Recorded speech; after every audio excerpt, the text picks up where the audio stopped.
Assalamu alaikum everyone. My name is Ahasan Habib and I'm the CEO of Hassel Free Education. Today I'm gonna interviewing one of our Ielts instructor, and I'm trying to pick up his brain regarding Ielts and about living in the UK. So without further ado, just I'd like to introduce yourself. Can you please introduce yourself? Hi viewers, I'm Kazi Bobey. I'll be working as your Ielts instructor for the third batch. I'm a former British Council teacher. I have some experience in teaching, that's 14 years. I have helped around 20,000 students for their IELTS preparation. Wow. So can you please share with us, how did you come up this industry, teaching IELTS? So how did you come up all of this? Well, I was not meant to be a teacher, first of all. I did my BBA, so I was supposed to become someone working in the bank or financial industry.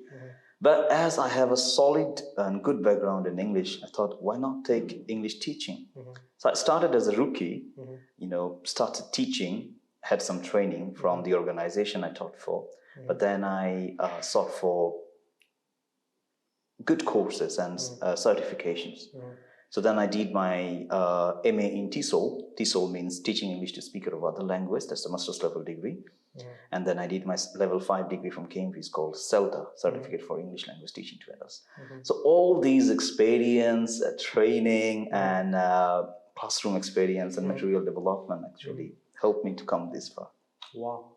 So as I know, you have got 14 years of experience. So how did you get that much passion? Teaching students for 14 years. Well, teaching for me is a thing that I love. That's why I can actually spend countless hours in the classroom and spend hours and hours for developing materials. So that's why I think I like what I do. Okay, got it. Thanks for sharing. So now I'm going to ask you a few questions regarding students, because as you have so much experience of teaching.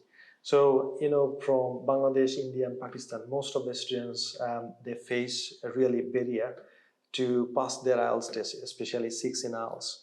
So what's your specific suggestion for them, who are really struggling to get 6 in IELTS? I would like to give them a plan based on 4 key features. First of all, for good IELTS score, you need to understand that English is not a subject. It's a language. You need to experience it. So you want to develop your reading. You need to read. There's no other way you can develop your reading. But also understand that you need to understand the meaning of those sentences, because these are big texts. For the second thing, I would say vocabulary. Because for any language, you need good vocabulary. So when you are reading or you are practicing or listening, if a new word pops up, try to get the meaning. So this vocabulary stock will help you in the long run. Third important thing is your patience. You cannot see development in just a week. It might take a month or 2 months of preparation, 3 to 4 hours every day.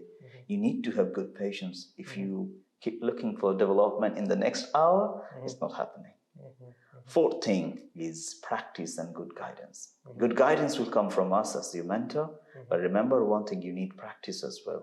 Classroom practice, exam preparation practice, so that under the exam circumstances, you don't actually stress out. You can actually get the score when you are ready. I obviously know that you have got so many students who are really weak in English. Probably they don't know how to structure the sentences like this. So can you please give some sort of examples mentioning some of the students that they have started from very scratch and they got 6 or 6.5 in IELTS and now they're studying in the UK, US or Canada, something like this? Because why I'm asking this question is, so probably right now someone is watching this video and he's thinking, okay, I'm that person, but I don't have any hope. So probably your answer, your evidence from that examples, that's going to give you a boost to move on. I'll give you one good example. I had a student from Bangladesh. He was one of the remote parts of Bangladesh, one of those urban towns in Sylhet. When I was teaching him, he didn't have a clue about the sentences. He couldn't read properly, couldn't write properly. But with his dedication and everything, he scored 6 in IELTS. And now he's studying in the UK. So this is a journey, it's a path that you need to take, and you have to also take the benefits of your teachers. But remember that your dedication will actually lead you to good score. And I have many examples like these people who had like a level of band score 3 or 3 to 3.5, and they score in band 6 to 6.5. Because of dedication, the hard work they put. If you are ready to put hard work and you are dedicated for your work, of course you will see success. Okay, so dear viewers, if you're watching this video from YouTube or Facebook, make sure you send to someone else who need this video and who needs to hear this, and explain to them and ask them to join Hassle-Free Education. However, we are offering right now third best of our IELTS preparation course, and it's going to be phenomenal. So I'd like to ask you a few questions about the course materials. So this is the man I have got today who built it up, and he's going to teach the whole IELTS course from here. So can you please tell me about the course materials? How have you designed and how the students will get benefit out of this? First of all, this course material has listening, reading, writing, and speaking parts. Okay. About the listening part, I would say this course material has listening inputs that published from the Cambridge University itself. So these are authentic exam papers. And the way it has been developed, like they will actually do these listenings and they can check the tape skips later. And also there are instructions that will actually be very handy for them for the preparation. The reading part I have taken also from a Cambridge published book. And the reading part is 20% more difficult than the usual exam. I believe that the harder you take preparation, the easier the fight become. So that's why these passages are a bit difficult, harder than the usual exam, 20% more difficult. The writing is completely participative. So there will be activities and there will be some practices of writing, and the teacher will show you how to write the real sample in the exam hall. Speaking, we have got questions from around the world, IELTS speaking test, and then we will actually give you those questions and the trainer will actually prepare you based on the real IELTS questions. Wow, wow. So, yeah, so how many classes you will be taking out of this course? There will be 40 classes, and there will be 6 to 7 foundation English classes from this course material. Okay, so most of the students, I mean, they face tremendous struggle regarding reading, especially. So what's your specific suggestion for the students who will be taking this course and who's gonna enjoy this course, and out of that, probably they'll be expecting at least 6 in reading. So what's your specific suggestion for them? I'll give them 2 suggestions, first of all. We will give you the ideas about the question patterns and how to solve them, how to get the meaning out of those sentences, how to read properly. But remember one thing, if you don't practice them with Cambridge certified books, Cambridge published books, there's a called like Cambridge IELTS 8 to 17. If you don't practice them, you're going to forget those suggestions. This is number 1. Number 2, these IELTS reading test is for 60 minutes, but you got to read 3 passages and answer 40 questions. So it means everything is fast. So you need to work on your speed. So these speed only comes when you practice your IELTS reading passages. So I would recommend them to complete Cambridge IELTS 8 to 17. That will be like 9 books and 36 tests. So if you go this way, 36 tests from 1 to 36, you'll of course develop good understanding of the text itself, question patterns, and also you'll be able to deal the pressure in the exam circumstances. Wow, wow. So now the next question is a bit personal. So you have got like probably 13 years of experience from Bangladesh, and how long have you been living in the UK right now? I've been living here for a year. For a year. Yeah. So if you don't mind sharing the thing, so why have you moved from Bangladesh to the UK? So what's the main motive, I mean, that helped you a lot to just change the decision, make the decision and coming to the UK? Well, I would say, first of all, I wanted to develop my career. And as you know that I got my TESOL and CELTA, I want to do my level 7 degree, which is called Delta. And Delta is not offered in Bangladesh. Delta is not offered in Asia as well. It's only offered in the Europe and UK. It's very easy. You get like 3 or 4 dates. That was one of the primary reasons to move here. But another reason, and I would say that one significant thing, is that, you know, UK is a rich country, it's a wealthy country, and one of the first world countries. So you get a lot of opportunities if you come here. For a guy like me who has spent a lot of years in teaching in Bangladesh, I thought that it was the right move now after the pandemic, and everything. So I thought that, well, why not? Why not try something new and go to another country, get some good, experience, and then see what happens. That's why I moved to UK, and I think I haven't made the wrong decision. Oh, wow. So glad to hear that. So what's the difference living in Bangladesh and UK? Because now you are teaching students from United Kingdom, and before you used to teach students from Bangladesh. So and other than that, so you have got a full-time job as well. So how did you find it? I mean, work-life balance. Life here is fast-paced. Life here is like reading. It's fast-paced because you need to accustom to this speed in life. So everything is time-based. You can't waste your time. But there are good things as well. I kind of like the weather. For like 7 to 8 months, the weather is good. People from Bangladesh go to Darjeeling to enjoy this weather, and you get it every day here. People are good here. We heard a lot of things about racism and stuff that never happens here. It's impossible. Brit people they are good mannered, and I think you're gonna love people who want to move here. They will enjoy their life here because of the transports. There's no traffic jam. The weather is good, and you're gonna earn also good. So it's a whole good opportunity. Okay, and as we had so many students who just now living in the UK, and you have got, good communication with them. So what they're saying about the UK life as a student here? It's a whole new world for them because UK education system is a global standard.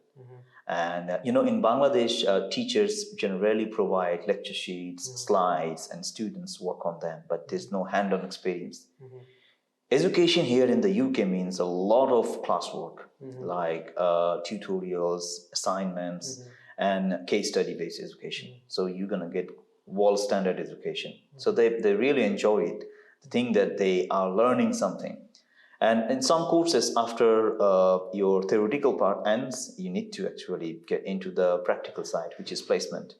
Some universities offer good placement services, like after your 1 month or 1 year master's course, you get a 1 year placement in your required field. So that's actually two things. In Bangladesh, we don't get these practical aspects of education. So here you're getting education in the case of both practical and theoretical knowledge. So that's a good thing for them. Yeah, and one more thing that I'd like to mention, the students who came here, and we have got so many students who are coming through hassle-free education. We help them to get the visa, and they're now living in UK. And some of them just said, I never made a cup of coffee for myself, let alone cooking.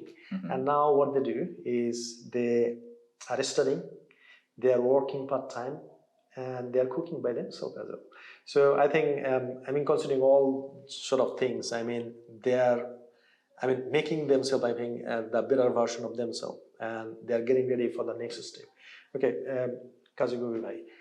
So now, there are so many students, they're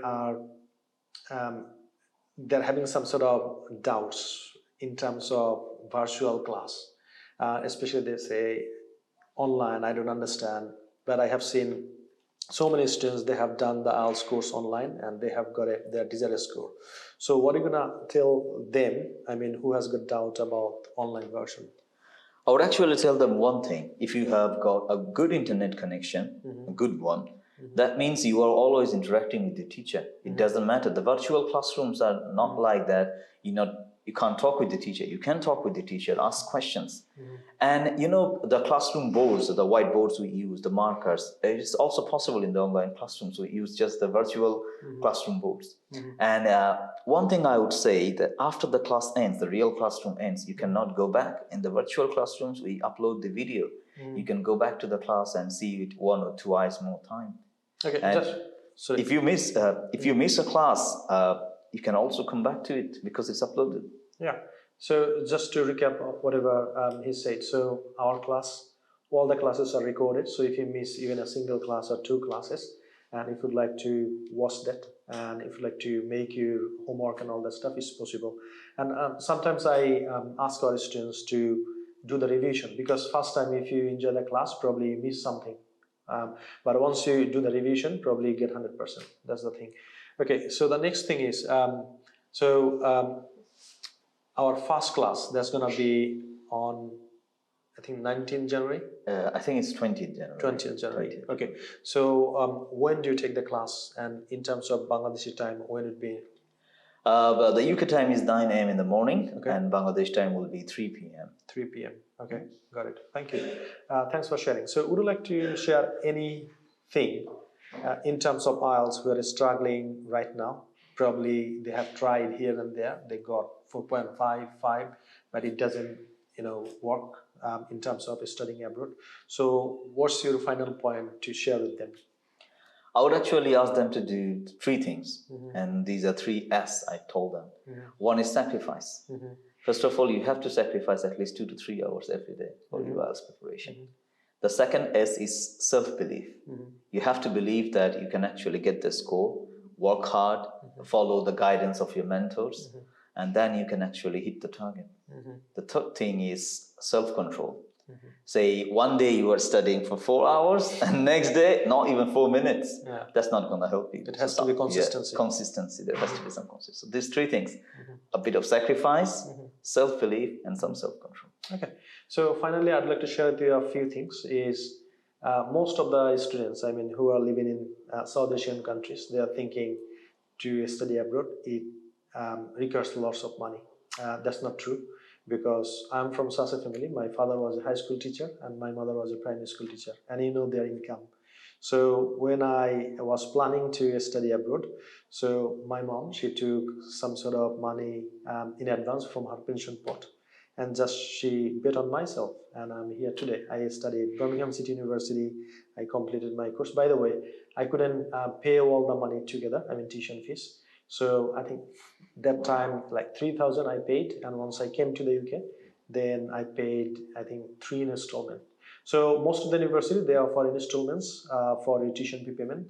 So all you need to do is you need to think one step at a time. So what's the first step is IELTS. So once you get a good score in IELTS, let's say 6, that means you have, overcome the IELTS barrier, and you got to do the next step. And interesting thing is from my experience. So once you get the visa with like minimum deposit, and you ask money from someone else, they're gonna give you the money because you have got the UK visa. That's happened to me. So once I got the visa, I asked my relatives, their friends as well.